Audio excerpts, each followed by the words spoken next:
How long have you been doing this Shania Twin show for? You wouldn't even believe it. Try me. 26 years. Wow. Okay, so It's crazy. I can't even believe it. How did you get started? Like what suddenly made you say, hey, this is what I'm going to do? Well, I owned my own bakery on my farm. I had a beautiful farm up north, and I was delivering bread, and people would come to the farm and buy bread and all kinds of stuff. They had orders in there, and the odd time, it happened at least every day, and they said, "Oh, you look like Shania Twain," and I'm saying, "Who the heck is this Shania Twain girl?" I had no idea because I was secluded in my little bakery, and I never sang before, just kind of in my shower. So it kept on happening for a year. And then I coincidentally, because I don't believe in coincidence, of course, I met a friend that does the tribute act, and he was in the Eagles. And I said, "Can I do this?" And he said, "No." And he says, "You don't know how to sing?" And I said, "Well, let me just try."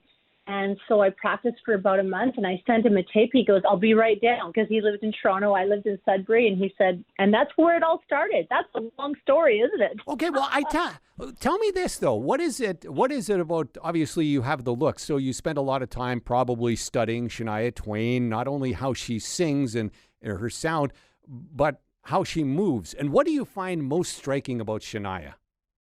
I didn't really go for the moves as much as the voice because her voice is so unique, and it took me a while to get there because she just has this deep tone, and I concentrated on that. And apparently we have the same moves anyway, so I didn't even go there, which is interesting. Okay. Yeah. Okay. And somebody said, her manager, Mary Bailey, said, "Oh my gosh, you move like her." And I said, "Oh, thank God," because honestly, wasn't trying because I really didn't have time because it was so fast.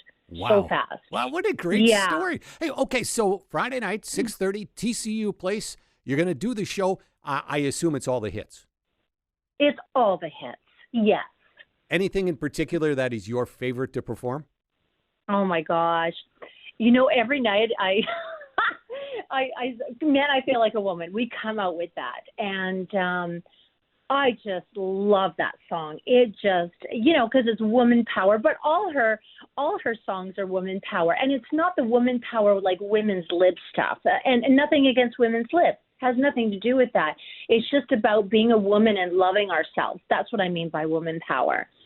And you come up with "Man, I Feel Like a Woman," and then at the end there's "Up," and then there's "Any Men of Mine," and then I'm confused. I don't know what my favorite is anymore.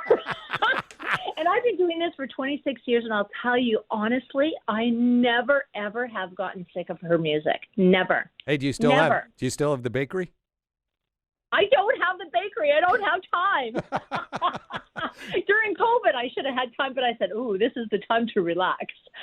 Donna, I look forward to seeing your show here in town, TCU Place, on Friday night. It's been great talking with you. Oh, thank you so much. I appreciate it. I'm sorry I talked your ear off. I had coffee this morning. Probably not a great idea.